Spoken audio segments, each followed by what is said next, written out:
Alrighty friends, patch preview is back, and this one feels like the beginning of the end of a few things, but also the beginning of the beginnings of the... Wow, the intros have really gone downhill recently. Look, point is, last patch was a little hashtag at the resident sleeper, right, youths? This one will ruffle some feathers and maybe even remind us why Teemo became a literal demon in TFT, because themes and memes are everything. Lux and Viego buffs are on tap as well, along with nerfs to Misfortune, that was fast, Quinn, Conqueror, Goredrinker, and lots more. Strap in everyone, this is the 11/21 patch preview.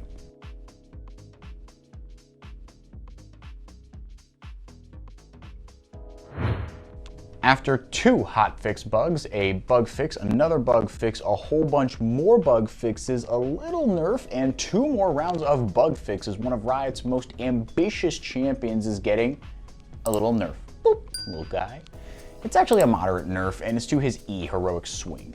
The damage per shot that the ability does is going down late, given that so many of the other numbers in his kit scale so well. It's going from 30 to 110 damage per shot to 30 to 90 late.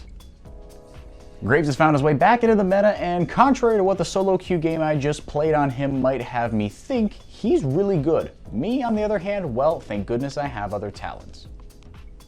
Graves is also a 2-lane flex, not for nothing, but part of what makes him so nuts in any role is the armor stacking on his E's passive, True Grit. The armor per stack is going down by 2 at all ranks, from 6 to 18 to 4 to 16. Jinx is, alphabetically anyway, the first buff of the patch. Her last round in 11-18 didn't quite get her to where Riot wanted her, so get excited because, I'm sorry, it was just too easy.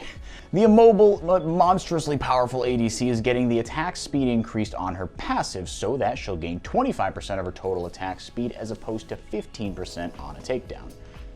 But that's not all. Like I said, get excited. The cast range on her chompers is going up just a hair from 900 to 925 units, and the cooldown on her ult is getting 15 seconds lopped off early, 10 at rank 2 and 5 at rank 3, 90 to 60 seconds to 75 to 55. Karthus bot apparently is still a thing, even though I was personally under the impression that we left literal 5-lane Karthus behind in the dark times of the first global lockdown. Guess not. This nerf specifically is to the passive on his E, Defile.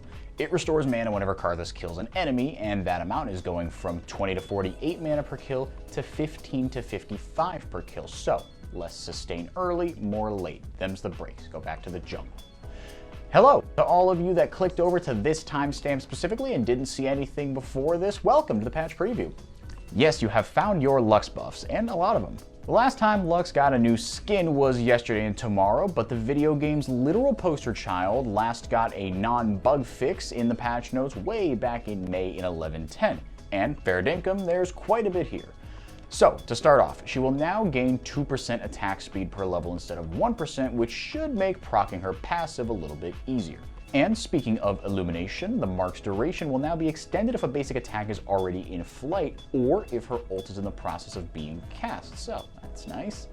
Finally, the aforementioned change Lux got in 11.10 increased the base damage and AP ratio on her E, so we're doing it again. The base damage is going up by 10 at all ranks, from 60 to 260 to 70 to 270, and the AP ratio is up from 65% to 70%.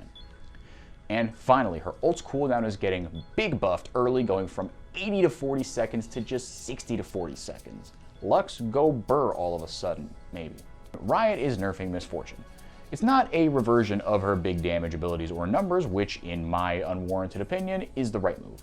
Instead, the nerf is to her relative overabundance of utility given all her big numbers.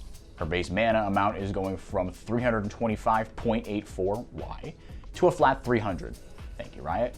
Also, the mana cost on her W strut is going from a flat 30 to a flat 45 mana. This one might sting. Quinn always has her spot in the game, filling everyone's favorite niche, ranged top laners, to a T. In the right hand, she can be absolutely devastating. Her W heightened senses is getting a pretty sizable nerf late. The bonus attack speed it grants when Quinn procs her vulnerable mark is going from 20 to 80% to 20 to 60%. The movement speed on the proc is staying the same, however. Small buff here to the Undead Juggernaut. The max health scaling on the shield on his W, Soul Furnace, is going from 8 to 12% of his maximum health to 11 to 15% of that same stat. Now, to quote Riot Flocks with these Teemo buffs, they, quote, playtested the Teemo changes and dumpster, end quote. So, brace yourselves, y'all. The cooldown on his Q is going from 8 to 7 seconds, its missile speed is going from 1500 to 2500, and the kicker is that the blind duration, the part of his kit more toxic than the darts themselves, is going up by a half second at all ranks. Instead of 1.5 to 2.5 seconds, it's now going up to 2 to 3 seconds. 2 seconds at rank 1, 3 seconds at rank 5 on a 7-second cooldown. Tight. Viego buffs now. Told you this one was spicy. A couple of small specific buffs here that might take the Ruined King in an interesting direction. Or not. The total AD ratio on his Q's damage is going from 60 to 70%. The self-slow during the charge of his W is down just a hair from 15 to 10%.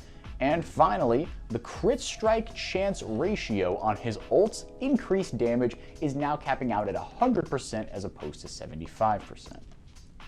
Y'all remember when Xayah got buffs 3 patches in a row and Riot wanted to be so careful, and rightfully so, about stepping over the line on one of the champions with some of the most historically dominant highs in the game? Well, here's another toe, probably a big toe TBH, on that line. The Rebel is getting a nudge, a small nudge to her movement speed from 325 to 330, and the cooldown on her Q double daggers is going down from 10 to 6 seconds to 10 to 4 seconds instead. Check back with us in 2 weeks when somehow this still isn't enough. That's all for champions. Now to items. Finally, Goredrinker nerfs. You'll see a theme here as we round out the changes, but Riot a few patches ago said that it wanted to do a top-down rework of healing in League of Legends. But for now, some of the chief offenders are getting the axe. Goredrinker is everywhere, from assassins to bruisers to honestly just about any champion that wants to get in melee range but not one-tapped. A few adjustments here. The damage on the items active will now scale off 175% of your base AD as opposed to 100% of your total AD. Additionally, the health regen on the item is going from plus 150% base health regen to 0%. It's just straight up gone.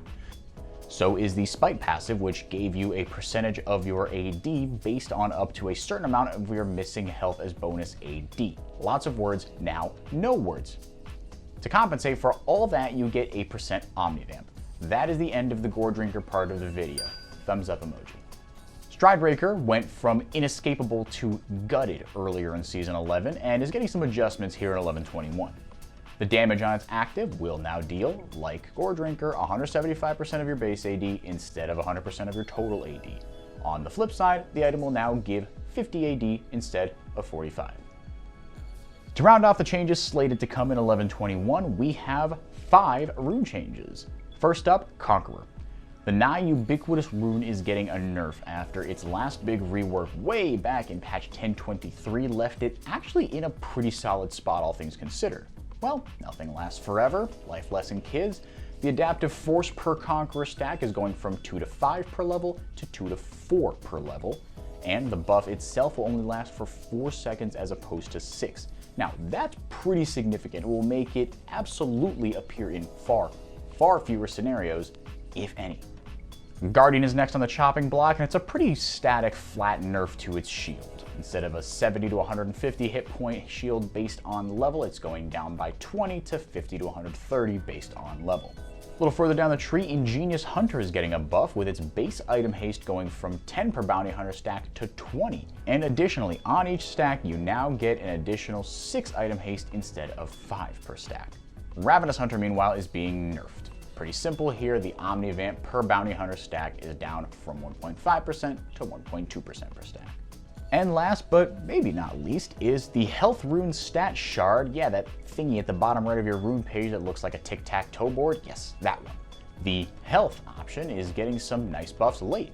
It'll now give you, depending on your level, 15 to 140 health, up from 15 to just 90 health. This one is hefty. Let us know what you think in the comments on Twitter at @esports, etc. And of course, please do like and subscribe. It really does mean a lot and help us out. Until next time, I've been Enrique Demore. Take it easy and we'll see you back here real soon.